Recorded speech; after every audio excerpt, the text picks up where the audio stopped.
Hey, I'm back. Sorry, my space was low. I didn't record daily 16.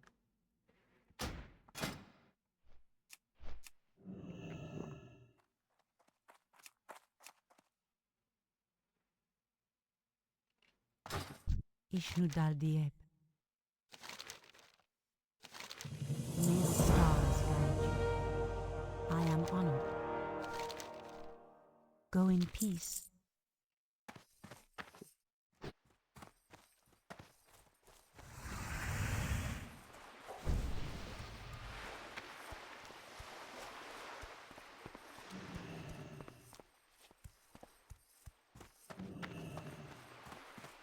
I need to get closer. It's too far away. I'm out of range. I can't do that yet.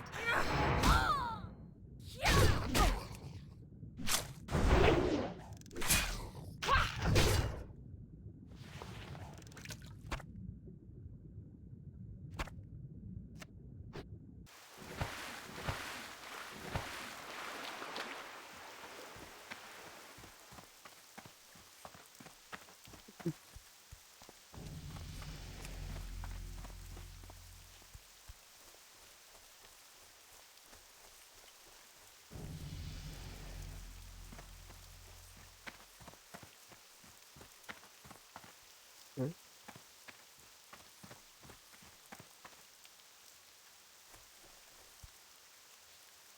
Hmm?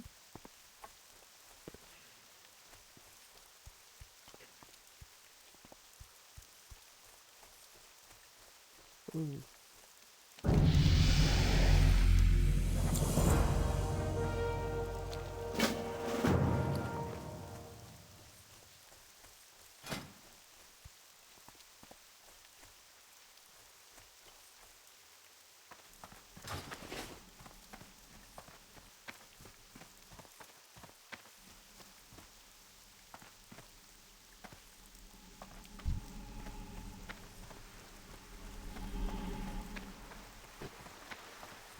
Ishnu Allah.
I just started calling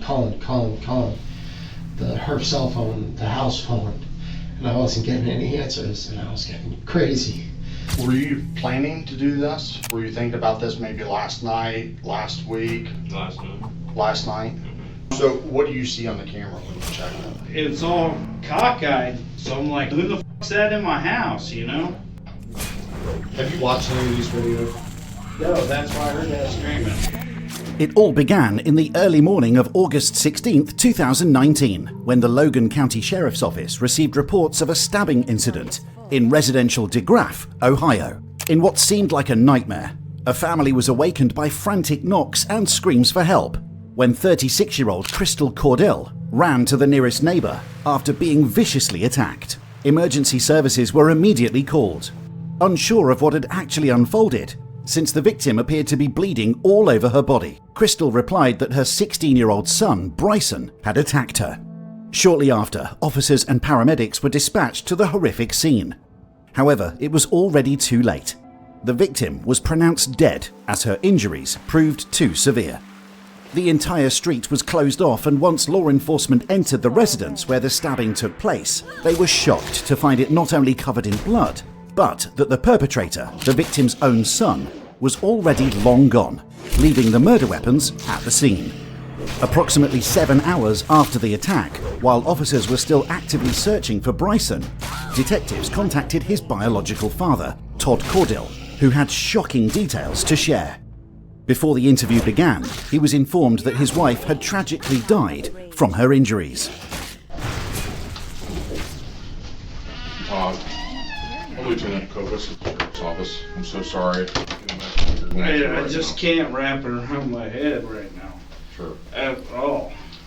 If you want, you can have a seat right there, either one of those chairs. We just have some basic questions. I'm gonna go ahead and record this so we don't have to write anything, because I understand that it's definitely a traumatic time for you guys. Todd, can you tell me what you know so far? I knew I got a call from Sydney Burrows that Bryson attacked my wife, Who's Sydney Burrows? our neighbor. What time did you leave for work today? I left 5 o'clock every day. 5 a.m.? Yes. What was going on at that time? Nothing. Is anybody else awake? Tim's awake, my wife's awake, because we both work.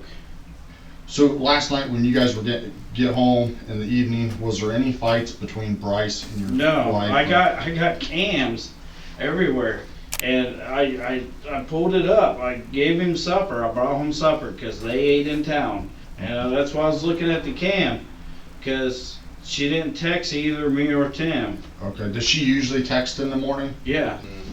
That was a text this morning. Yeah. And what time That was was that? it. That was at 7:27 when we was going to break. 7:27. You got no reply. No reply. Is that unusual? Yeah, she always replies. Okay. When Crystal Cordell suddenly stopped responding to text messages, Todd found it odd, but continued with his work. Around the same time, Tim Chittenden, Crystal's partner, noticed that she'd been ignoring all of his texts as well. While on his break, Tim checked the security camera feed from the living room, which strangely appeared to be flipped. At first, he didn't think much of it, assuming one of the cats had knocked it over. However, he decided to review the full footage, only to watch the horrifying sight of Bryson gruesomely attacking and stabbing his mother, all captured on the camera.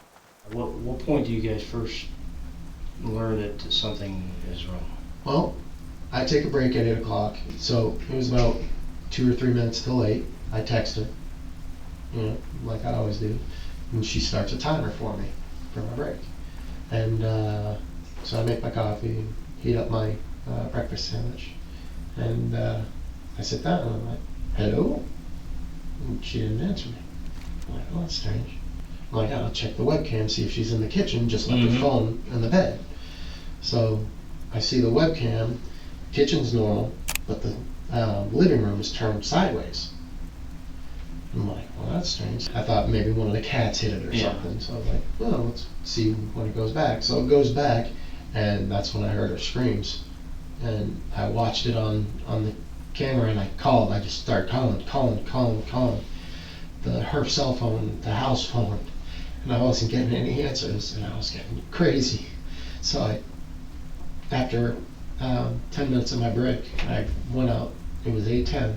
I went out, talked to Todd. I'm like, Todd, something's up. Something's wrong. So right here, it's like, I see him. He gets ready for school. Can I see So- that? I see him get ready for school. I make sure he's always up, or I'll text him. It recorded me because I gave him supper when I walked in the door, and he came to me. I gave him supper right there, and then I went upstairs. It records everything. Do you have any guns in the house? No, Did you guys recently get your CCW permits? no. Have you watched any of these videos?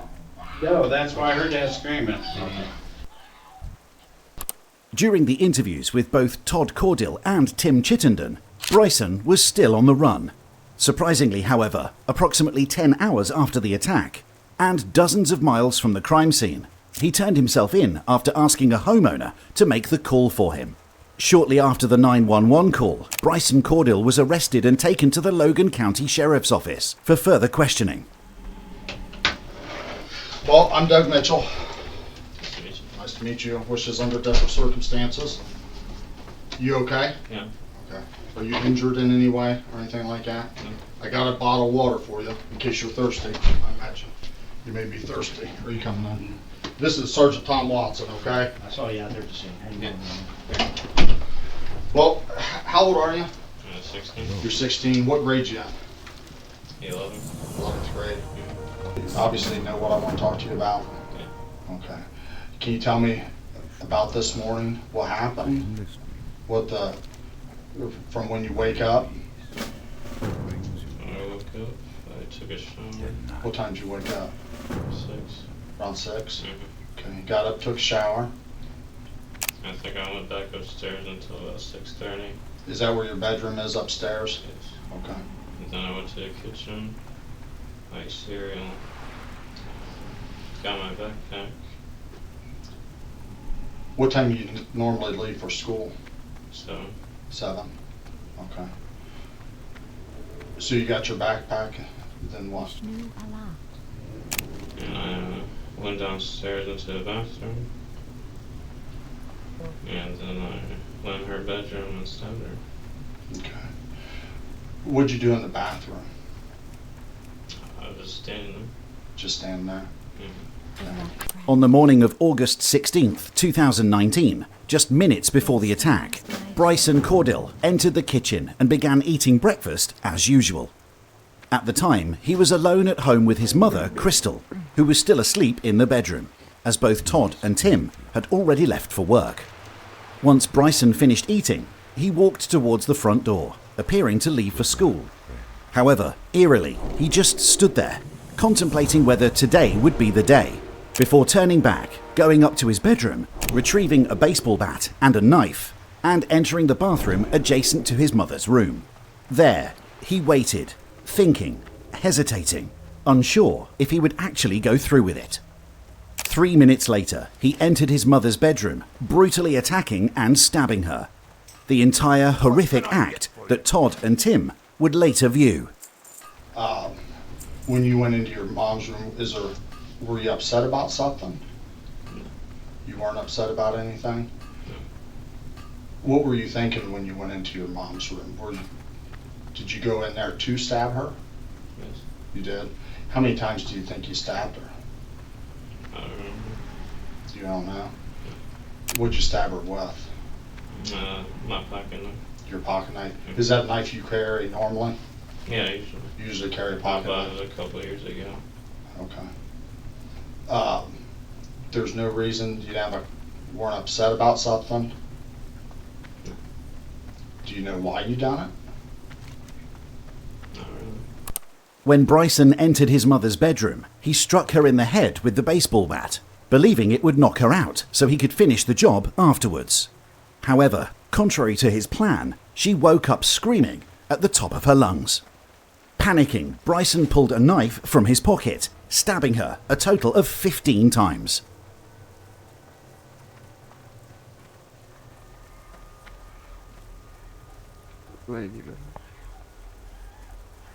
The attack continued into the living room before Crystal managed to escape and run to a neighbour's house, where she would ultimately succumb to her injuries.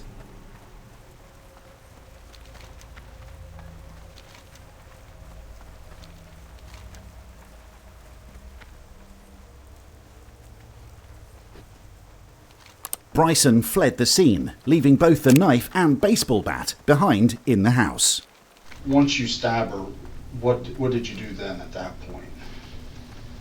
Well, she ran out the door and I just stood there for a couple of seconds. I don't remember dropping the knife, but I saw it on the front porch when I came back in. Because I came back in her bedroom to get the keys to the car. but I forgot that both my parents were working and there wasn't a car. Oh, so your plan was to take the car? That's what I thought. I thought I had to get away as soon as possible. Were you planning to do this? Were you thinking about this maybe last night, last week, Last night. last night? Mm-hmm. What was going on at that point where you started thinking about it? I don't know, I just thought about doing it. There wasn't like a plan. I didn't have a reason to. So you thought about it last night? Okay. Who all lives in the house? Todd, my dad, Crystal, my mom, and Tim, her boyfriend. Do you argue with your mom ever? I argue a little bit, but it's not like physical fighting or anything. Not physical fighting or anything? Had you been in trouble at all lately? Never. Never been in trouble? No. Okay. What kind of grades you get? I think I had like a 3.5. That's I make pretty good. Honorable degree. That's about it. That's pretty good. Do you know your mom has died? Are you aware of that? No? Your mom died, and I want to be upfront and honest with you. I'm sorry I don't have Kleenexes, but your mom has passed away. When did she die? She died on the way to the hospital. No, what? Of what? Yeah. From stab wounds. Blood loss? Yeah. Blood loss. Yeah. You okay? Although Bryson seems to display a genuine emotional reaction, the detective didn't notice any visible tears from his eyes or the tissue. I noticed you're upset when I told you your mom passed away. When you stabbed her, was your purpose to kill her? That ability isn't That's what ready. my purpose was, I guess. But as soon as I did it, I didn't want to do it. I feel recording. What's that? I didn't want to. You didn't want to kill her? I tried to stop, but I didn't know what to do. So, after that takes place, what happens? Where do you go? Well, I go on top of that bridge, you know that bridge by the ground? I get on the railroad tracks. Just down the road from you? Yeah. Okay. Towards the fountain. I get on those, and I start walking. I was gonna walk towards the fountain to go to the sheriff's office there, because I know where that is. But I walked a long time. I think I got to Quincy at one point. I kept walking. I went to the store because I was thirsty. I bought the water. And I went to the bridge. And I went to that guy. I knocked on 2 houses before this. And no one answered. And I found that guy when I was on. So he says, call the police. Following the murder, Bryson fled the scene with the initial intention to escape. However, realizing it was impossible, since he was on foot and didn't have any money, he eventually decided to turn himself in. Miles from his house, in a remote area, he asked someone to call 911 for him, since he threw his phone away earlier to avoid being tracked. He was cooperative during his arrest. While you're sitting there eating cereal, do you think are you debating on whether you're going to do it, or are you just thinking, Yeah. I mean, that's why I stood in the bathroom, so I didn't really want to do it, but... Last night when you were thinking about this, were you thinking about killing her? Yeah. And you say you haven't been in trouble, and you got pretty good grades at school, huh? So, and you haven't been in trouble recently. So, help us understand, how did you get to that thought process that you were thinking about, hurting your mom? I don't really know. Why didn't you think about hurting her dad? Or Tim? I mean, I'm curious on why mom. What? It's too far away. She was the only person there. She was the only person there. Yeah. Have you ever thought about it before? Well, I've had like scenarios, like you create scenarios for like, what happens if an earthquake happens? Like supplies you get. Like what happens if a happens? Well, what would happen? Yeah. Mm-hmm. But it wasn't a serious thing. Then yesterday, I seriously thought It's about too it. far away. Bryson, you seem like you're holding stuff back. No change. I'm lying? No, not that you're lying. I don't think you're lying. I think I feel like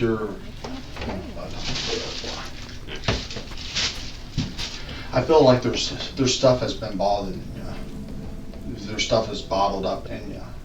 The family dynamic played a major role in Bryson's reasoning for the murder, as he claimed that his living conditions, particularly his relationship with his mother, eventually caused him to snap, leading to the brutal killing that school day morning. Bryson explained that while the living arrangements might have seemed unusual, with Todd still married to Crystal and living in the same home, despite her new partner Tim having also lived there for several years, his resentment was directed primarily at his mother. So back to your feelings. Why don't you care for have the feelings for mom and dad? What has happened to make it where you feel that way? No, I just don't feel like they're very close to me. They yelled at me a lot. They used to like push me around when I was like little. Screaming. Has anything happened recently that your mom has done that pissed you off, or your dad? Well, she said I couldn't take.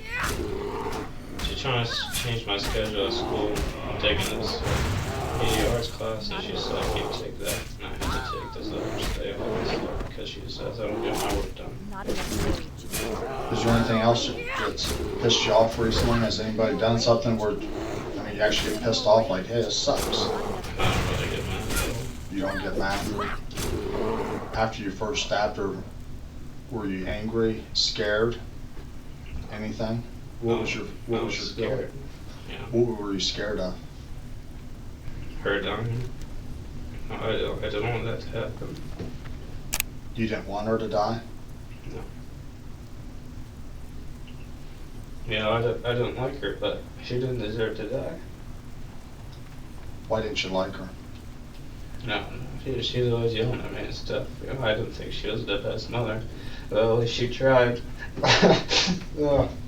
It's alright, bud. Let it out. Alright.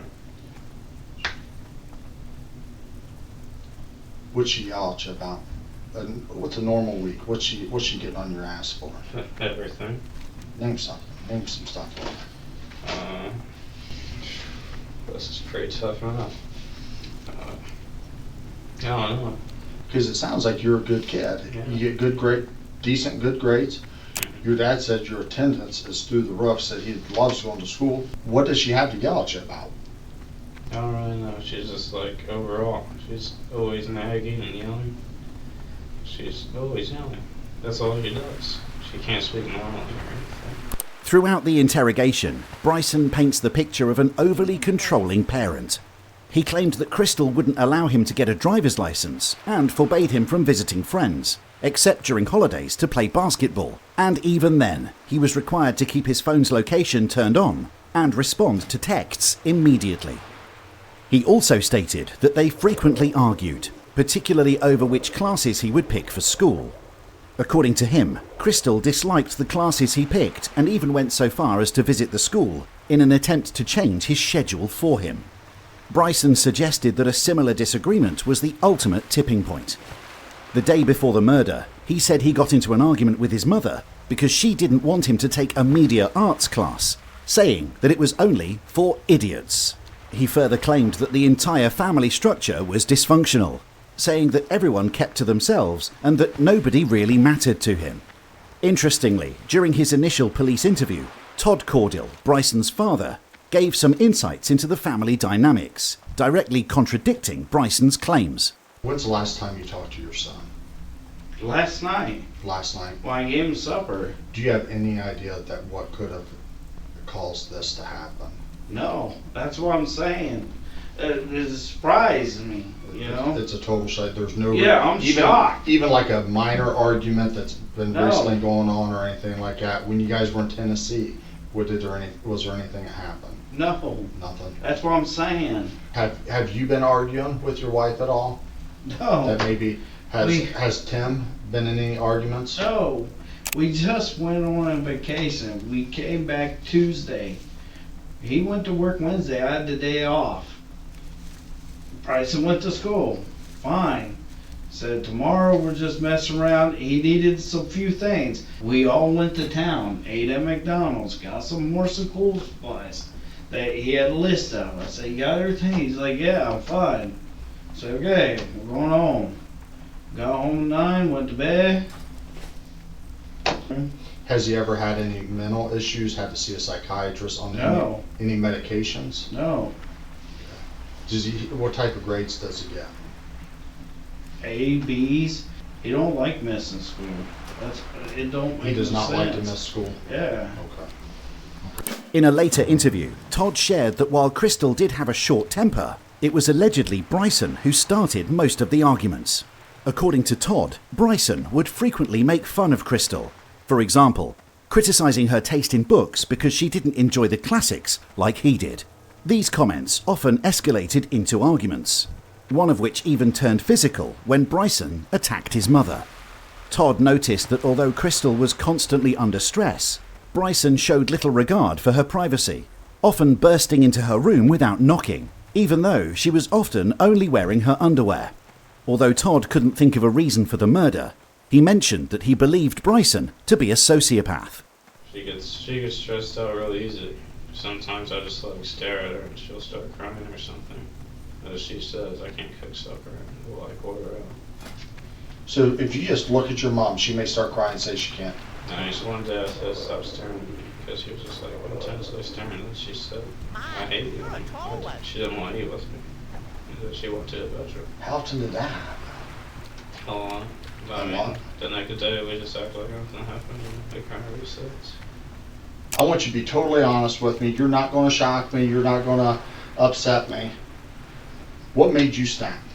I was just sick of doing the same thing every day, you know. Sick of doing the same thing. We go to school, go home, do the same thing. Well, the day before you go the first day of school. So I think there's something, I honestly think there's something that makes Bryson snap. I think there's something in your life, something has happened to make you say, I'm stabbing her. I think right now, I think you do regret what happened. You told me. And I believe you. I think you're an honest dude. You told me I didn't want her to die. You said, well, after the first stab, you started regretting, but you just keep going. Mm-hmm. What makes you snap to do that first stab? No, I'm just like stress in my life. I couldn't get my driver's license, didn't have a job. What was I gonna say? I didn't think I could just like sit there for 2 more years and wait till I turned 18 to do what I want. I guess that is. I was just sick of being there. I wanted to get out of there. I just wanted to live a different life. I mean, this is better than that. So, this is being in jail is better than living there? Yeah. You think that's is that one of your thoughts? That even jail's better than living in this house? Basically. What makes that house so damn bad? Yeah, it's just the same thing every day. What would have made your family better? I think. What's a model family? If I say, Bryson, write down what your school subject is, what's your family that Bryson would be happier in hell to live in? Well, nuclear wife, husband, wife, 2 kids, boy and girl. I mean, I wish I had a sibling, sure. But, you know, they want their kids to go and do stuff, you know. Would you have done this if it was just your mom and Tim in there? Definitely not, no. Why? If I can kill one person, I'm not going to try to kill 2. Tim's pretty strong, too. I think he used to work at like a steel mill. He's a pretty big guy. If you were able to kill your dad and Tim, would you have? No. Why? What do you mean? If they're like... If you had a shotgun, so it's not 3 against 1, really, would you have killed everybody? No. You wouldn't have? What made you focus on that? She was the only one there. I already thought about it. Bryson's reasoning for targeting only his mother may have seemed logical in his twisted mind, but shockingly, later police reports contradicted his story, hinting at something far more gruesome that he had initially planned. On August 18, 2019, 2 days after the murder, detectives received a call from Todd Cordill, who had discovered a disturbing piece of paper in Bryson's bedroom. The note outlined a chilling plan, not only to kill Crystal, but also to wait for Tim and Todd to return home from work, to also murder them before taking the car and escaping. Although Bryson appeared relatively open during his interrogation, this plan stood in stark contrast to the story he had shared with detectives. So what was the straw that broke the camel's back? What made you snap? No, I just thought about it, so I'm sick of it. But what made you think? What was the thing that said, I'm sick of this shit. I'm done with it. This is what I'm doing. Friday's the day. This is what I'm doing. What brought you to that point? What there was something said to you, done to you? What was the straw that broke the camel's back? I guess you could say it's because I didn't get to take that media arts class, so I was kind of mad about that. But I wouldn't say it was this strong. That's not a very good reason. Yeah, it is. It kind of just all builds up over time. So everything is built up over time and not getting to take the media arts class. Yeah, that will. One, that's the straw that broke the camel's back. If you've gotten pushed this far to this point where you essentially snap, if something was happening, or if your mom was doing something to you, why would you not want to tell me? Because you wouldn't be the only person that this has ever happened to. You may handle it differently than what other people have, Too far away. but you're not the first person something may have happened to. I think something's happened to you Not enough rage. that has pushed you over the point of no return. It doesn't mean if it didn't. I can't get help at this point. I'm already You can get help. Because the thing is, you have struggled this time since something happened. Maybe it's happened multiple times. You have struggled this long, and look what happened today. You're still going to, if you're holding that in, you're still going to struggle tomorrow, the next day. Even though she's gone, the next day after that, next year, you're still going to be struggling until we get this out. You tell me, if you're a judge, and I tell you Bryson has been being abused since this time, repeatedly, over and over and over. Bryson finally hit his limit on August 16th, and he hit his mom with a bat stab. How does that sound compared to Bryce wasn't allowed to go out? He just had to stay home. His parents were controlling. His mom was afraid he was going to get hurt. He had nothing. He decided to go head on head with a baseball bat and stab her several times. Sure, it sounds different. It sounds really different, man. It doesn't change anything. But you know what? That hurt's going to be inside you. Whatever caused you to get to this point, Bryson, if that hurt's going to be inside you.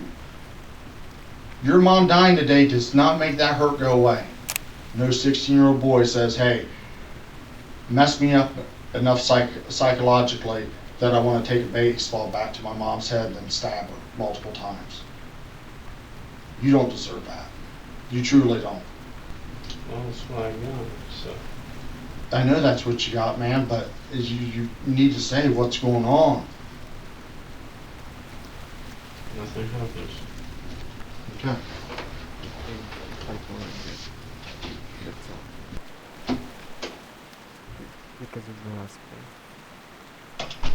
Bryson maintained that his motive for the murder was the emotional abuse he endured due to his mother's overly controlling behaviour.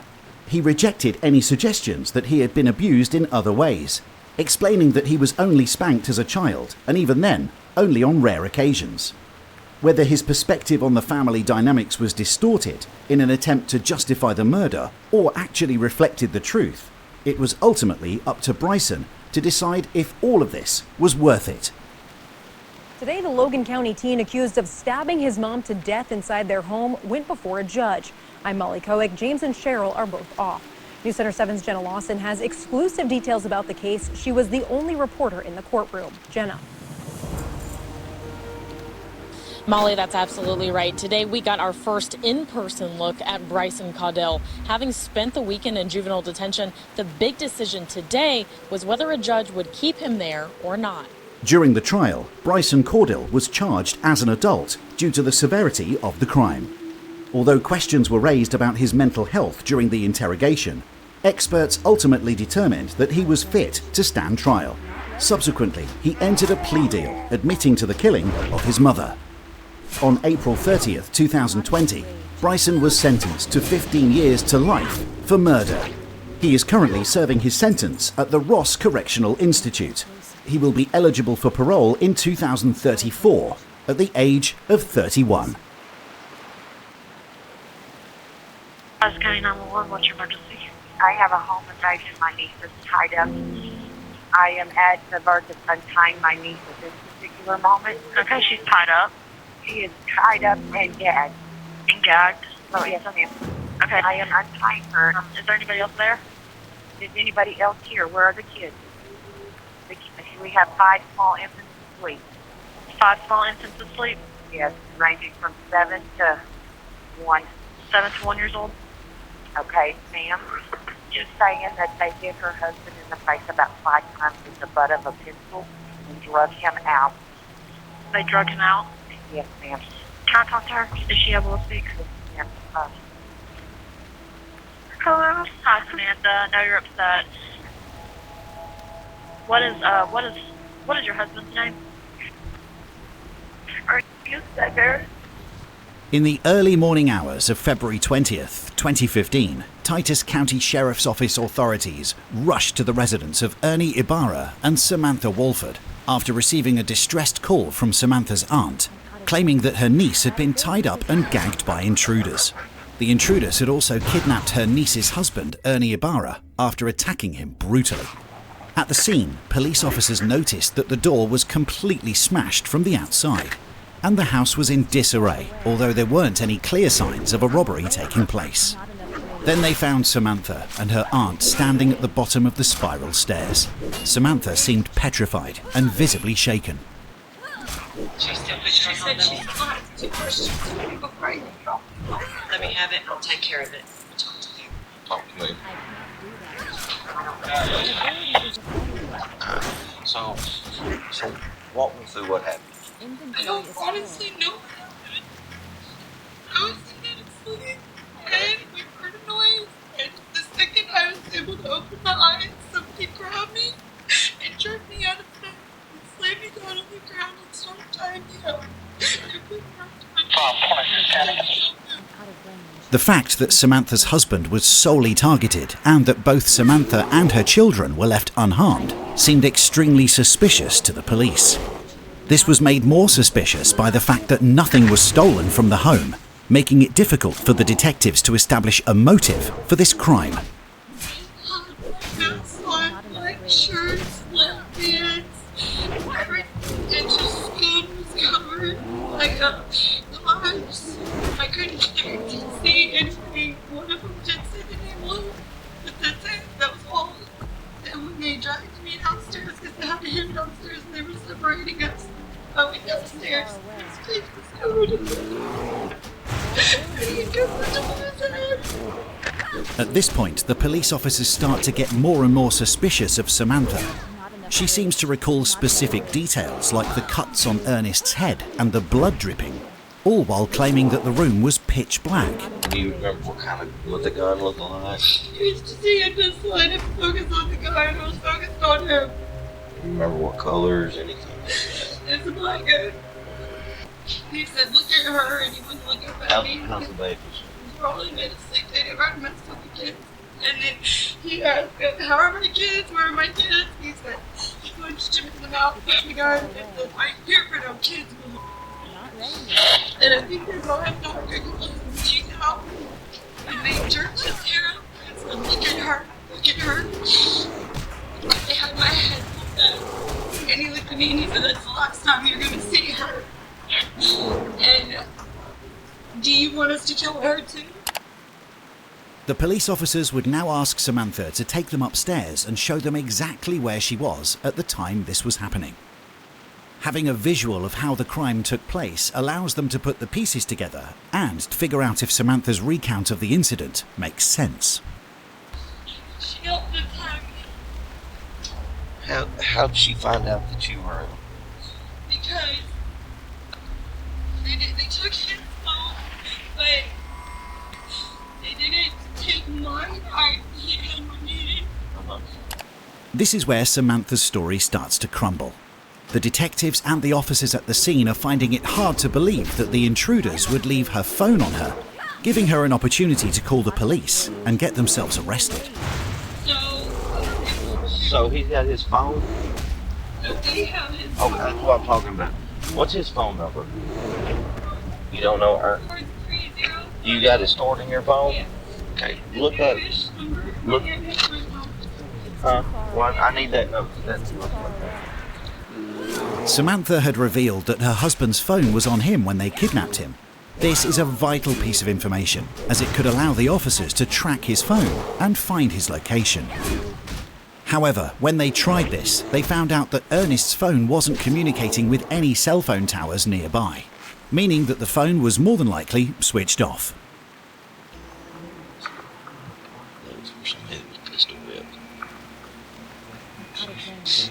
That ability isn't ready.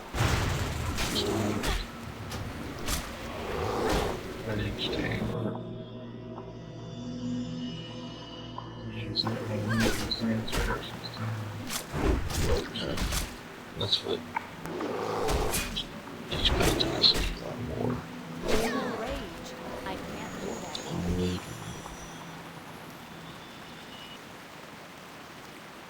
Because, I mean, she's saying you got hit several times with a black pistol officer. Everybody's wearing all black. Like, you know, I didn't find them or something. You were told white murder. The lack of blood at the scene was not the only thing that alarmed the detectives. It's too far away. In order to get to her room from the door to the staircase, there is about 20 feet of space. Bear in mind they were in complete darkness. It is extremely unlikely for the intruders to get to Samantha before she would have time to react. Samantha reluctantly agrees to come down to the local police station for an interview. This is where the detectives would try and lock her into a story while at the same time trying to get her to share more information that she may be hiding. What I am, I'm pretty much what they consider an expert in this field. I'm working on these. I'm looking at these. Okay, these I'm saying. Back on the price. Look, and this is why it's very important to be honest, because I will tell you what, the evidence we found on the scene, it's just not matching. A lot of the times when stuff like this happens, the spouse or the girlfriend, whatever, there's one point on we always find out. Because they always get together, oh, well, this is a story we'll tell you, stick to it, don't you change.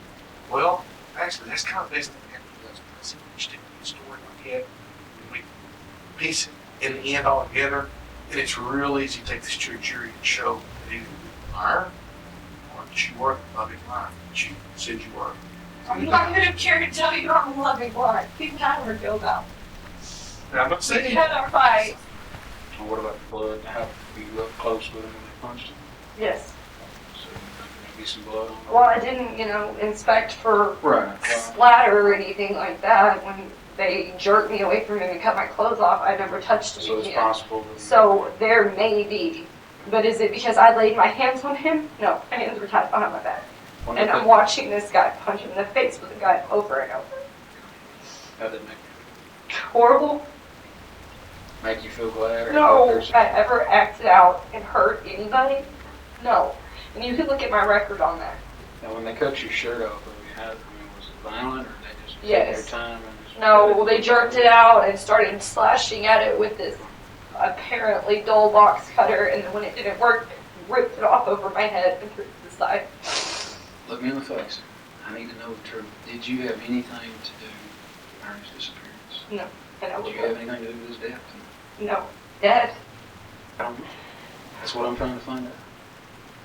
Yes, if he is dead, no. Do you think he's alive? I hope so. Did you have anything to do? No. You had nothing to do with his disappearance? If God forbid he is found deceased, did you have anything No. to hire someone to do? No. You had nothing else with it, nothing? Absolutely nothing. Yeah, I really don't want to have to plan a funeral for my husband. After meeting in a tattoo shop in 2008, Samantha and Ernie began dating. Samantha, already a mother of two, ends up having 3 more children with Ernie, and the pair wed in 2014. From the outside, everything seemed perfect, and the pair seemed to be in a stable, happy relationship. But digging further into their lives, things were not going well. Ernie was now working 2 jobs to support the family of 7, running bat manufacturing machines during the day and working a Little Caesar pizza at night. Believing it would generate extra income, Samantha started a YouTube channel. Her videos discussed her passions and topical issues, as well as doing family vlogs and makeup tutorials. Hey guys, I'm just kind of posting a vlog about what's been going on with me, why I have totally abandoned my YouTube channel. And I just wanted to post this video for all those women who think that having a child as a teen would be something smart to do. It almost made me want to be a cop. Yeah, it's great. Of course, I'm not a big fan of cops. 1, 2, 3, go.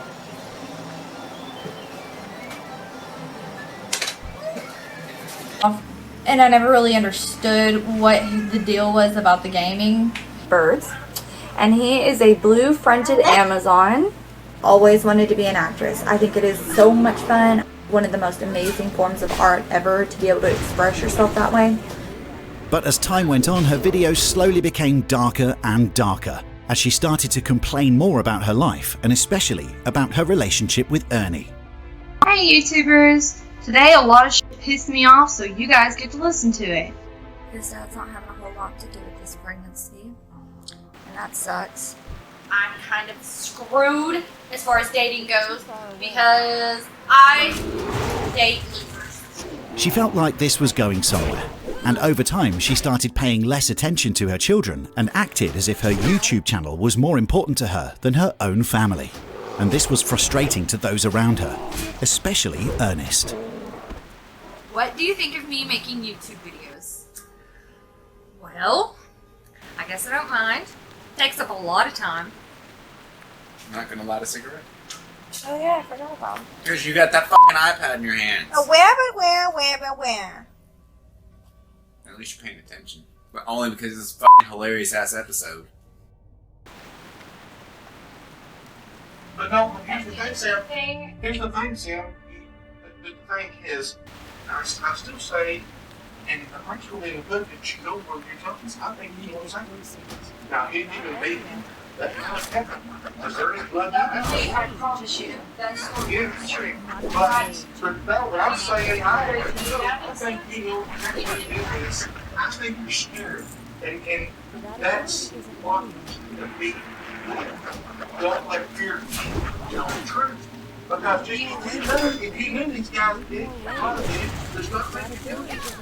What's going to make you guilty is what purpose you have to. But it was the case that I do know who did it and why they did it. Doesn't that make me like an accomplice? Nope. No, that makes you a scared mother with children. That's exactly what that makes you. Okay. See, I know. You know, Sam, you know I'm not here lying to you. You know I know. I know. Okay. Okay. I've been up at the hospital with my control. Okay. And she's gonna go do this. She's gonna cannot go up there that I said any of it. Okay. Because they have a lot of friends around here. My husband needs their father. Okay. It's the only other thing I know. He's been to the bar talking to her about problems like I just told you. I have a problem talking to my friends about our problems. I don't have many of them. So when I do get with one of my friends, I don't want to talk about any problems we might have had. Honestly, lately it hasn't been many. And we have had problems in the house, and I haven't seen Charlotte in a long time. Okay, what's wrong with it? She's got this guy in the room with her, and he's talking about how you don't do those things to a person, and he's gonna deal with the situation. I didn't take him seriously. You see, Sam, you know who did this. But that does not make But I you don't guilty. have any proof that he did. I just have what he said. Okay, who is this guy? His name's John. His Facebook is Rebel, John Rebel. It's John, I don't truly know exactly, but his Facebook says John Rebel. The more the detective pushes her for answers, the more information she starts to give voluntarily. Despite what the detective is telling her, if she did know about this attack and the people involved in it before the incident, Samantha would officially go from being a scared victim of a home invasion to an accomplice. What did this guy say? What did this guy say he's gonna do? Handle the situation. So if he did this, who do you think he'd bring with him? Nobody of his friends. Yesterday at the hospital, he had a guy that I do know from town with him. His name is Tay. Who? Tay Rhymes. Tay? Tay. He's black. Tay Rhymes is a black male? Okay, you had him with him? Where's he from?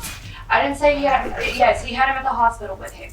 I cannot guarantee that these are the right people. But you know what? I know that you know he's what got- Sam. You know this guy did it. You know he did it, and here's the thing. But why? Unless he's here's the got thing. serious You better- psychological issues, why? Well, I what don't did think you I say? did- What did you say when he said he's gonna take care of that problem? I just laughed at him. I thought he was joking. So now all of a sudden, why are you bringing him out? Because you know that it was him. Because Why do you know it was him? Because of his prison record and because I don't know. I just have this feeling like it was. I don't know his name. But he pretty much was killed at the third time. It was 3 I people? was, yes, at the house there was 3 people. And at the hospital yesterday, you can look at the cameras, there was 3 people. He is very scared. You are the ones that ended up shooting that lady. This is what I'm trying to tell you. I did not kill that girl, so everything that you're saying, I don't really care. The man you see here is Kawan Holmes, a killer whose girlfriend was found riddled with bullets just days ago. And Holmes will do his best to act innocent, but little does he know, his victim solved her own murder. Yeah, my boyfriend's f***ing me out, and he has a gun. People are going to down the road are the ones that are going to look at this, and they're going to look at you as that person that doesn't give a shit, or it's this guy that may have made a mistake. On June 12, 2017, the children of 41-year-old Angela Gagne grew worried about their mother. For 2 days, since June 10th, she had completely fallen off the radar. This silence was unusual for her, a loving mother of 5 who often kept in touch with her children. Concerned, her eldest daughter requested a police welfare check for Angela's house on Wood Beach Drive in Fort Worth, Texas. When officers arrived, they were met with a horrific scene. The front door was left wide open, and lying lifeless in one of the spare bedrooms was Angela. She had been shot 4 times, and her house was a wreck. Loud music was blaring, an entertainment center had been ripped from the walls, and 3 flat-screen TVs were missing from the home. At first glance, it looked like a home invasion, but that theory didn't last long. After assessing the scene and Angela's body, investigators realized the evidence pointed not to burglary, but to a domestic assault. Moreover, a stovetop had been left turned on for more than 2 days. Whoever did this wanted the house and Angela to go up in flames, erasing any trace of what really happened. But who would go this far to cover up such a brutal murder? As it turns out, Angela herself had already given detectives a clue about her killer. Just days earlier, on June 4th, she made the following 911 call. Fourth Police in 617, what is that you're calling about? Yeah, my boyfriend's f***ing me out, and he has a gun. For police. What status of the call? Yes, I like to press charges on him. You were. Yes, I was. This boyfriend was likely the individual behind her murder. But who was he? After speaking to neighbors and Angela's friends, detectives identified him as Kawan Tiakai Holmes, a man she had only started dating in early June. Ultimately, by late July, investigators tracked Kawan down in Crestview, Florida, and brought him in for questioning. As you're about to see, Kawan is big on storytelling, to say the least. The following footage has been provided to us by the Crestview Police Department, Florida. Kawan, what's up, man? How you doing, sir? Hey, I'm Detective Seville. This is my partner, Detective Fate. Get your hands. I'm trying to get those off. You got different rules around here. Hey, Quan, here's the deal. Like I said, what I'm going to do is I'm going to introduce everybody. I'm going to introduce you. I'm going to get some information from you, and then we'll kind of explain to you what's going on and where it goes from here. Cool? So let me start. So you know the case that we're here about, obviously, right? Okay. We're here about a female, right? Okay. What's her name? Angela. I'm out of range. Angela. Angelica. Angelica. And her last name? And how did you meet Angelica? Facebook. And how far back, or how did that happen? And she started talking to me, and we communicated. She found you. Mm-hmm. Okay. We communicated, and she told me a few times to come over. You know when you met her? I want to say like the first time I actually seen her in person. Let's just say Facebook. Just when you first saw her, you started chatting. I just got out of prison in April, so I would say May. So early or late May? Probably mid-May. I'm not sure because there's a lot of girls talking to me through Facebook. So mid-May. You remember the first time you actually saw her face to face? June, sometime in June. Was it early or early June? Okay. If you're wondering why Kawan went to prison, it was for selling drugs. In 2009, he was sentenced to 7 years for possession of cocaine. Then in 2015, he got another 3 years for possession of heroin. By April 2017, he was finally released on probation, fresh out of prison after nearly 8 years. Not exactly a good look when you're now suspected of murder less than 3 months later. And where did that meet take place? At her home. What street was that on? You know the numbers? I think I remember right. And that's basically right there at West Creek and... Yeah, where it's like right by the Social Security, like McCart. Right, hours away. Well, yeah, like wherever that is right there. I know it's a main street right there. Automation, this would be. So was that her house or a friend's house? Or it's her house. That's her house. Mm-hmm. So did she invite you over there? Yes, sir. Okay. So she obviously provided the address at some point, correct? Yes, sir. Okay. Well, I actually picked her up from a club. She was arguing with somebody, a guy named Juan.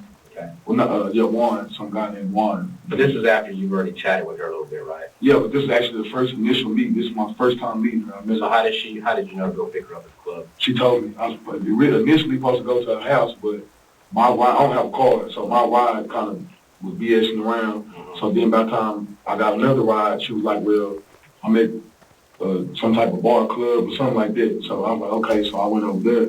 So when I went there, she was in the parking lot, you know what I'm saying? You know the club? Which club it was? And I did, but I've never went to the club. It was my first time. It was like what side of town? I want to say that's like I know it was close to Elegance. So that's like the north side. What you call that's it? on that's like Belknap. Belknap. 21 area. Around that area. Around that area, Belknap, Sylvania. So Elegance it's a all right. Yeah, I think this club was. I think it's club too. Was it right next door to it? No, what's right next door is the old club Chrome. Mm-hmm. It wasn't that club? No, it wasn't that club. This club. I want to say it's not really like a black club. It's like you know, Mexicans and stuff like that. So is it right next to Elegance or like a little bit down the road? It had to be a little bit down the road because I know Elegance and Chrome is right by each other. So. Okay, so it's further down somewhere. Not somewhere. So you met up there and you were riding with somebody, I guess, and y'all picked her up? Yeah. Okay, and then from there you went to her house? Yeah, we followed the Mexican dude that she was arguing with. And so she still jumped in the car with him? No, she got in the car with me. Okay. So then you ended up at her house? Yeah, we went to her house. Okay. He was there first. He was already there. So he met you guys there? Yeah, he already there. He's got like keys to, I don't know, they had some weird shit going on. His name's Juan? Yeah, his name's Juan. Hispanic guy? Yeah.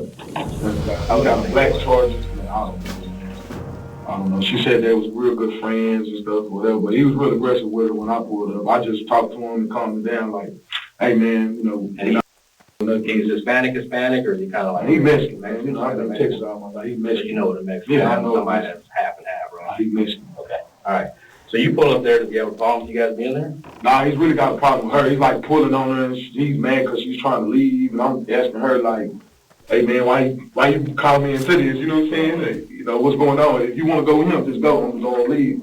I'm stopping my ride from leaving. Like, hey, I don't want to stay because initially I was supposed to just stay there. But she was like, hey, just come up here to the bar and we're going to ride back with my friend. I didn't know it was a male at the time. You know what I'm saying? So when I realized that, whenever they came out, some told me to have her come outside. So when she came outside, that's when he followed behind and they was arguing and tussling, and I'm like, hey man, what you call me into? But fast or skinny, you know what I'm saying? He calmed down. I got him to calm down and stop pulling on her, and then that was that. She got in the car with me, and he burnt off, and he was headed to her house, and we went there, and he was already there. Okay. You know what I'm saying? That was, So how did all that work out with all? I mean, before you guys? when we got there, I mean, my ride pulled out. When we got there, I got out. My ride pulled out.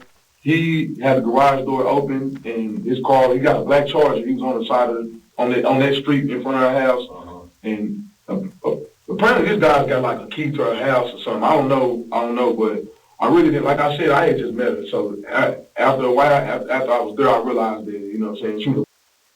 So I didn't know that. Keep in mind that at this point in time, Kwan was already looking for women he could leech off of. After all, this self-proclaimed Facebook playboy was posting left, right, and center about the overwhelming attention he got from women. Angela, unfortunately, was the one he developed a deeper relationship with as he moved in with her. But here's the kicker. Kwan didn't move in alone. He brought a kid with him. Okay, I got like what you call a stepson. I would consider a stepson. His mother died, which was my baby mother, and my daughter died. They died in a car wreck. And he didn't live there, but he had spent the night. He spent the night like a couple times there, you know what I'm saying? Because I wanted him to. But she really told him that it was okay. Like, I told her, hey, my stepson's over there. I haven't seen him. I've been in prison. She was like, tell him come over. He's at work, whatever. He come over. Then she told him, like, you know what I'm saying? If you ever want to chill, you can stay here. I want your daddy here. So if you ever want to spend the night, you spend the night. So it's a couple of times he spent the night. Make sure we're on the same page. What's his name? Cortez. Cortez Sands. Yeah. Okay. And he is your wife's son that died in a car accident with your daughter. Yeah, we wasn't married, but yeah. And her name is Levita, or okay, Levita. Okay. And that happened what, 4 or 5 years ago, sometime, maybe longer. 2010 when they passed away. And she had a bridge or a freeway, right? Or Yeah, I'm really not sure. I was in prison. I really didn't understand. She ended up dying in a fire, correct? Yeah, her and my daughter. Okay. Well, sorry to hear that. Now sorry, I'm sure. So past the second bedroom. So okay, let me get back. So let's just call him Cortez. Cortez would sometimes stay in that second room. Mm-hmm. Okay. At what point, I guess, did Cortez start staying over there? Maybe like that after I burnt out the first time when she needed somebody to come, like the second or third day. So you, after 2 or 3 days of staying there, you ended up burning off, right? How long were you gone before you came back? I always came back. So you came back that same day or the next day? Yeah, same day. Okay, like later on in the day, a couple hours later? So, so at that point is when you said Cortez ended up coming over? Yeah. Okay. And you said, I know you initially invited him, but she gave him permission to stay there, right? So how did you get in touch with Cortez? Had you been in communication with him, or had you seen him all these years, or how? Facebook. I had talked to him on Facebook. The first day, the second day that I had got out of jail, he called me on my Facebook, like what's that, where you talk, video chat, I mean? Yeah. And he had a loud bullet wound in his arm. Or his leg or something like that. He got shot at. Yeah, he had got shot, you know what I'm saying? And you know what I'm saying? That's how we got in contact through Facebook. Initially? Okay. Yeah, initially. All right, so you offered him a place to stay, and he was cool with that, right? I didn't offer him a place. Or she did. And both you guys were cool with that. Yeah. And I'll give you this, and he agreed because he's kind of borderline homeless too, right? I guess so. Kind of jumping around. Yeah, I think he was jumping around. Remember where he was working at the time? Peace Hut, I believe. On the cart? Yeah. All right, so he ended up coming over. Did he ever sleep anywhere else in that house besides that second bedroom?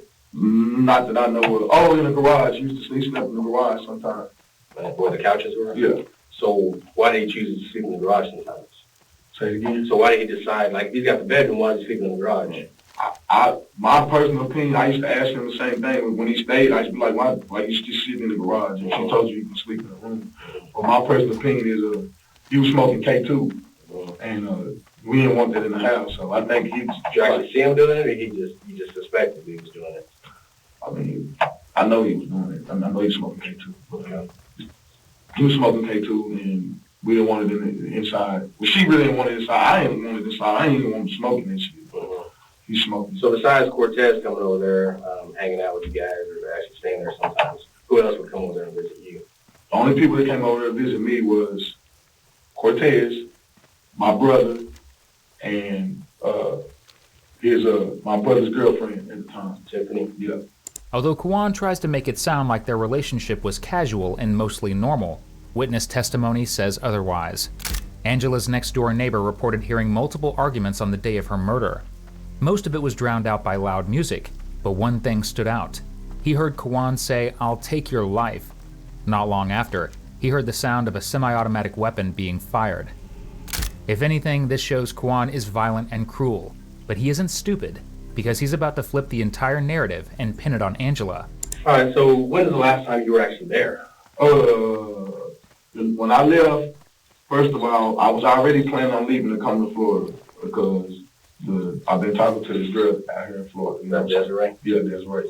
So I had already been planning to leave, you know what I'm saying? I had told her this, you know what I'm saying, but I was still kind of, because of Cortez, you know what I'm saying? So I wasn't really quite sure or whatever. But what sealed the deal that I was going to leave is when she be spazzing out. That's when I started getting nervous. Okay, one time she spazzed out, like all the way spazzed out. That was the same exact day that she told Cortez that he could live there. You know what I'm saying? I don't know what transpired, but I had came in the house, that we was in the backyard. I had came in the house, I came back from the backyard. I mean, I came back from in the house and went back to the backyard. When I got to the backyard, what the hell was going on? Like, he, wanted to hit her, and Cortez, yeah, he wanted to hit her. And I'm like, what are you doing? And he was like, man, I don't know what she was saying, but I was more focused on him, like, because I'm looking at him like he's gonna hit her. And I'm like, what you doing, man? What's going on? He was like, Pops, she hit me in my mouth.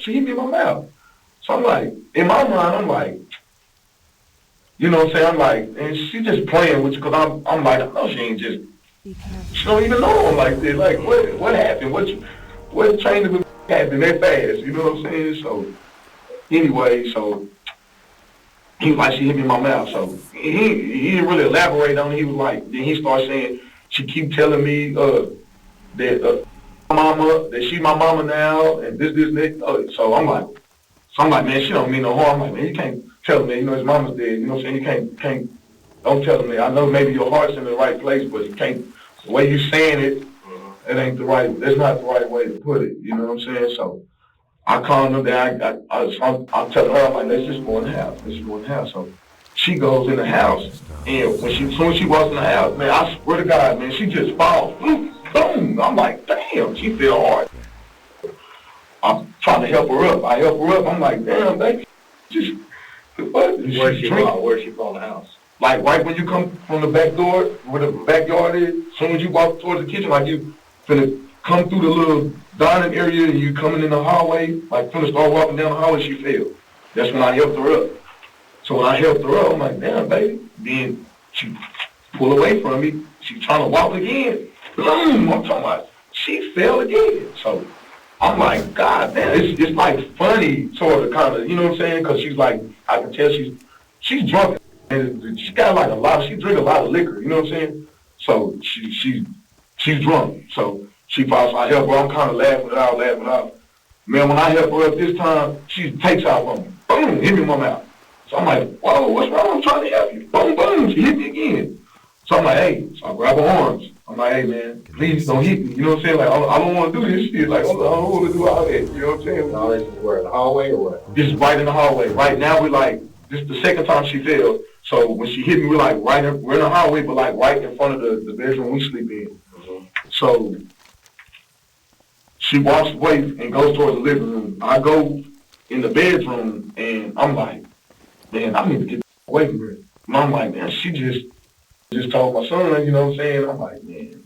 Usually cops struggle to get a suspect to talk, but Kwan makes their job easy, rambling on, and unfortunately on, about how he was the real victim in this relationship. But no matter how much he pretends to be innocent, there's still one detail he can't explain. Right around the time of the murder, Kawan took a Greyhound bus from Texas to Florida under an assumed name, no less.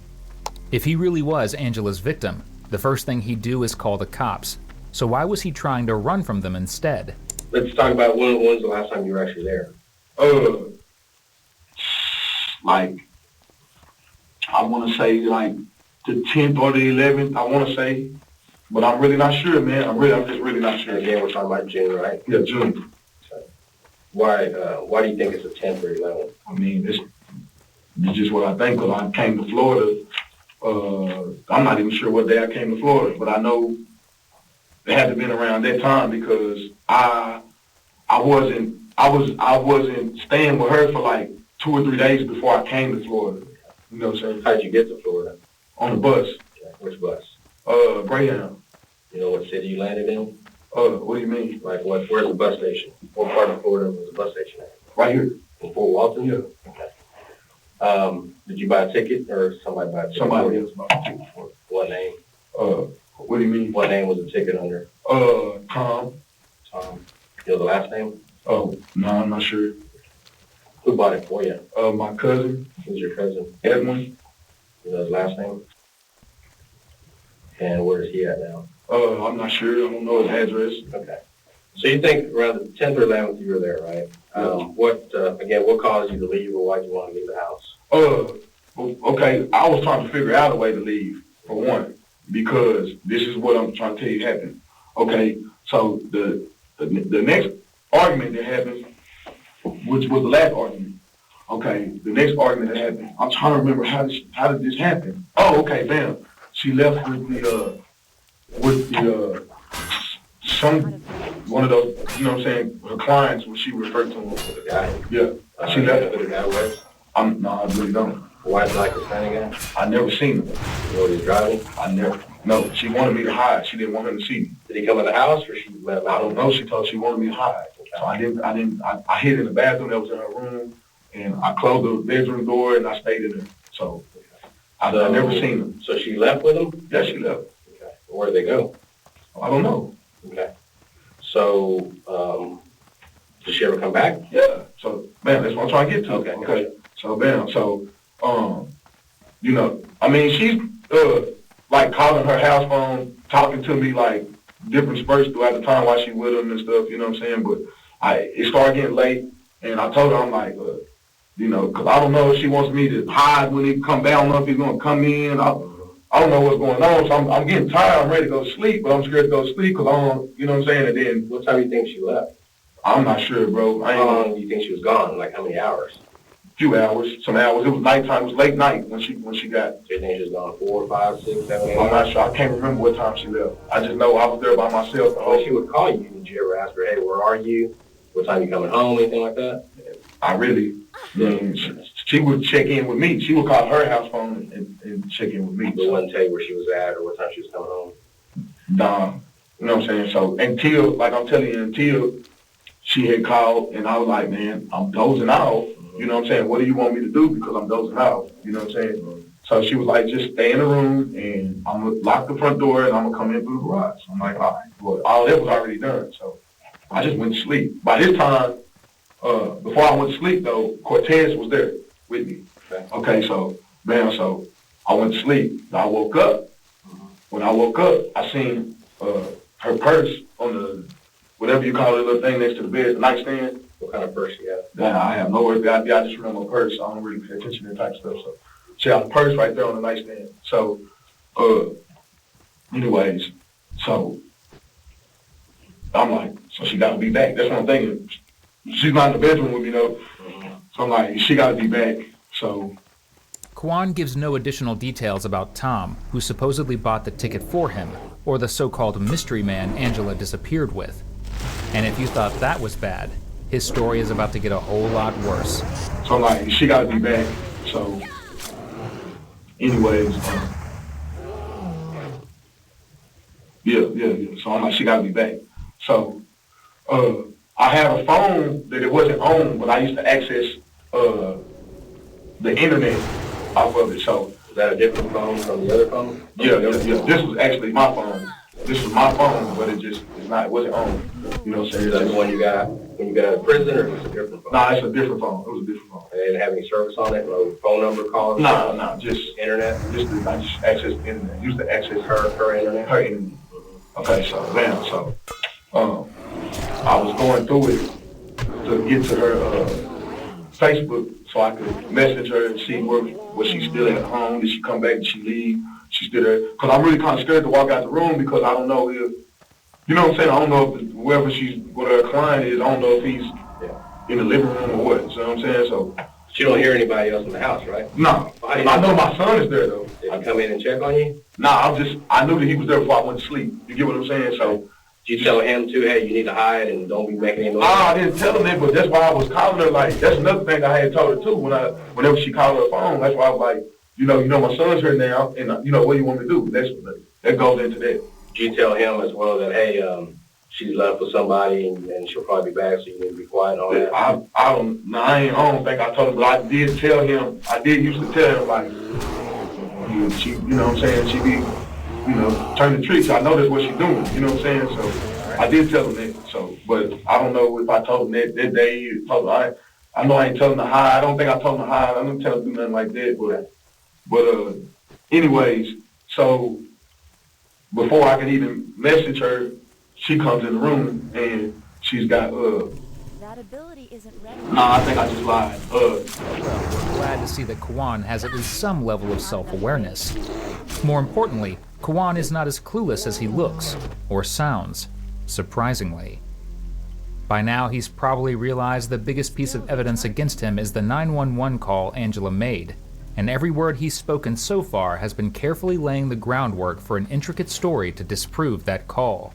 Anyway, this is what I know happened. I know that I was laying down in the bed and I was woken up again, and she was in the bed with me, and she was like trying to shove like a hot wing or something in my damn mouth, and I was like, it woke me up, and it's like all the sauce on my face and stuff, and I'm like, she was like, taste it. So I'm eating it, but I don't like all the sauce that's on it because it's all on my face. It was just kind of irritating when I was waking up. So I was like, I'm good. I'm like, baby, I'm good. I'm all right. She's like, I'm trying to feed you. I'm like, I understand, but I'm tired and it's got too much sauce on it. And so she was like, okay, all right, well, I'm gonna leave it right here. You can eat it however you want to eat it. And she left out. So I'm trying to go back to sleep. So then the message comes through on my phone again, and for the the Facebook, and she's like, spazzing out. You don't have shit. You ain't shit. You just up in here. Same night? It's the night that she been gone and she come back. So you don't have. You ain't shit. You lame. You full of shit. You ain't shit. I'm trying to be nice to you and feed you, and you're being disrespectful and mean and this and that. Woo woo woo. So you know what I'm saying? You ain't shit. You ain't got shit. You broke. She just well, I'm like, whoa, where all this shit coming from? So I walk out the room. No. I was going to respond back to it. Even though we're in the same house, I'm going to respond back to it through this messenger on Facebook. What was the message she sent you? I just told you. Excuse me? I was listening to I was talking about. I said she was just like, you don't got shit. Okay, I thought she was telling you in person. So this is all on Facebook. It's on Facebook. So I'm like, if I responded back or if I'm about to respond, but what I do remember is that I heard the door slam real hard. So which door? I don't know. So that's why I got up and left out the room. So I left out the room and I went to Cortez was in that other room, so I went over there. The second spare room? Yeah. So I went over there and I'm like, was that you slamming the door? He was like, nah, it was her. Okay, so common sense tells me she got to be in the garage. You know what I'm saying? So I opened up the garage door, and I'm like, what's wrong? Was that you slammed the door? What happened? You okay? She was like, yeah, I slammed the door. It's my house. I paid the bill. She was just started going that way. So I was like, listen. I'm like, man, look. You told me to come over and chill and watch movies. And after that, you told me you wanted me to stay here. You told my son you wanted him to stay here. Like, hey, I didn't ask you for none of this. I'm not homeless. You know what I'm saying? I got somewhere to go stay. I didn't ask you for this. You know what I'm saying? So she started talking shit. So then I'm walking away. There she goes again, throwing glass, man. She throwing glass cups and throwing stuff at me, man. So I'm like, man, you know. In the garage or where you at now? In the house. She threw it from the garage. So I'm like, man, and then she's just throwing stuff in the garage too, just cracking glasses. And she just tripping. So I'm like, man. Yeah, so now I'm trying to get through on Facebook, trying to get people to come get me. Nobody want to come get me. It's late, man. It's probably like, I want to say it's like 1, 2 in the morning. Do you remember who you called then? I really don't. I hit up a bunch of people. A lot of people didn't respond. I mean, it's 1, 2 o'clock in the morning, man, and I don't got a phone using Facebook. You know what I'm saying? Yeah, you just say, hey, anybody available for a ride? Yeah, I need a ride. I'm going through something. I need a ride. I hit my brother up. He wouldn't come. You know what I'm saying? I hit my brother. I hit my mama up. My brother's at my mama's house. My mama tried to wake him up. He didn't want to come. You know what I'm saying? I was down bad. So, but before I even did all that, I'm skipping a part. Before I even started calling people, I thought I was being slick. I was like, this is what I'm gonna do. And my mom was like, I'm gonna pack the few little outfits I got. I'm gonna just pack it up real quick, and I'm gonna just go sit in the living room like I'm waiting on the ride. Maybe she'll like see me about to leave and try to chill. You know what I'm saying? So that's what I did. So I went and told Cortez too. I'm like, man, she tripping again, bro, throwing glass and stuff like that. She didn't hit me or nothing, but I'm like, man, she tripping again. I'm like, man, it's probably not safe for neither one of us to really be here, man. I'm like, man, you know what I'm saying? So, but I'm just like, just be alert, you know what I'm saying? So anyway, so bam. So I go, like I said, I grab a little bag. I go sit in the living room. She's in the garage, so I'm sitting in that living room right there when you first walk in through the front door. She come through the, from the garage, she comes in the living room. So she's like, she see my little bag or whatever. So she like, somebody come to get you. No, she was like, are you about to leave? And I'm like, if I can get a ride. So she was like, okay, well, get your shit out right now. So I'm like, all right. So now I'm walking back to where Cortez at, and I'm letting her know, like, hey, man, she's telling me to get out right now, you know what I'm saying? So I go back there and let her know. So when I go back there, she goes back there, like, runs ahead of me, you know what I'm saying? And she's trying to, like, stop me from opening up Cortez's door, you know, the door where he's at or whatever. So I'm like, come on, man, let me talk to my son. So her hand is on the doorknob, my hand is over her hand on the doorknob, and I'm twisting the doorknob, opening up the door. So she snatches her hand, and she runs. Before she runs to the garage, she tells Cortez, she's like, you don't have to go, you don't have to go, you don't have to go. So then she runs to the garage. So I tell Cortez, I'm like, man, you 17, you finna be 18. You want to stay here? That's on you, man. I'm like, but I'm finna go. You know what I'm saying? So she put me out anyway, so I gotta go, bro. I don't know what to tell you. You know what I'm saying? So, but I'm like, help me with this shit though, because I don't know. I have no idea what I'm about to do. Like, I don't know you know what I'm saying? So help you with what? The little thing that I have my clothes in. So I'm like, help me. So you have it in? Like I had some little grocery bags inside, like a little, I had like a little, what do you call them, little bins, like a little bin. Plastic container? Yeah, like a little gray container that my brother had brought from my mother's house for me, you know what I'm saying? Because I ain't had no change of clothes, and she wanted me to stay, so he brought me a few clothes, outfits and stuff. So you asked him for some help? Yeah. So, I need to get closer. So he's helping me. So we're going out. So before I even get out the door, when Cortez coming up there, I don't know what he said. He said something to her in the garage, but she's on the phone. This is the moment Kwan has been building his entire story for, because in moments from now, he's about to flip the context of the 911 call completely. I walk towards the garage with him, which is not a walk. I mean, my clothes right here by the front door, the garage door is right there. I'm just like this. So I overhear a conversation. She's on the phone. So she's like, yes, I want to report. I just got in my house. And I'm like, are you serious? Like, I didn't even touch you. I didn't do nothing to you. Like, what are you talking about? So she's like, I want then. So she's like, yeah, you going to jail. Yeah, you going to jail. You on parole. Yeah, you cut your mom's off. You're going to jail. You're going to jail. You're going to jail. I told you if you leave here, you're going to jail. You're going to jail. So I'm like, man, come on, Cortez. Hit me with this, let's go. Because this is what I'm thinking. I know I didn't touch this girl, but what's in my head is, I cut my leg monitor off when I got out of prison. So it doesn't matter if I touch this girl or not. When the police get here, I'm going to jail. So I'm finna leave, man, because I don't want to give her the benefit. I don't want to give her the benefit of her seeing that she got me put in jail. Yeah, the satisfaction, that's the word I'm looking for, that she got me put in jail, knowing that I ain't do shit. So, bam, so that ain't even the most, man. I'm serious, man. So we leave. You know what I'm saying? He helped me, man. Where do y'all go? There's some apartments right behind 7-Eleven right there. So I just set my stuff down right there. So I'm using his little number phone that I gave him, whatever, basically.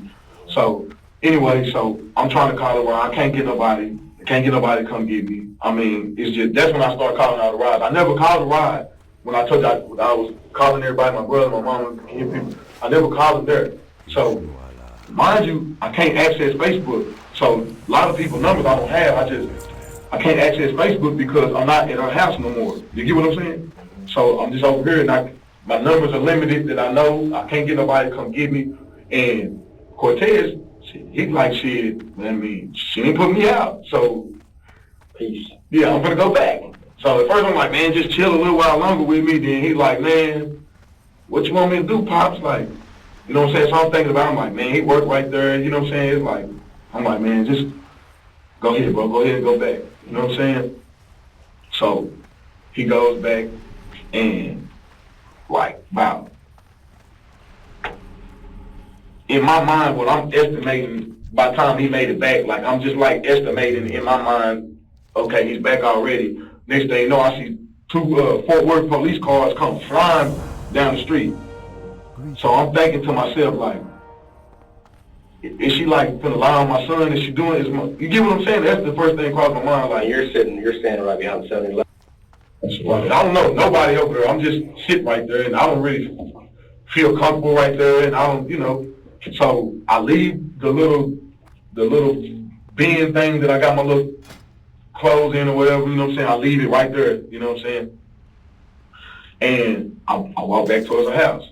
Okay, well, when I walk back towards the house, I don't see no police officer, but nothing, but the Wi-Fi kicks in on the phone. So I hit Cortez up, and I'm like, on the number or the other phone? What? The other phone?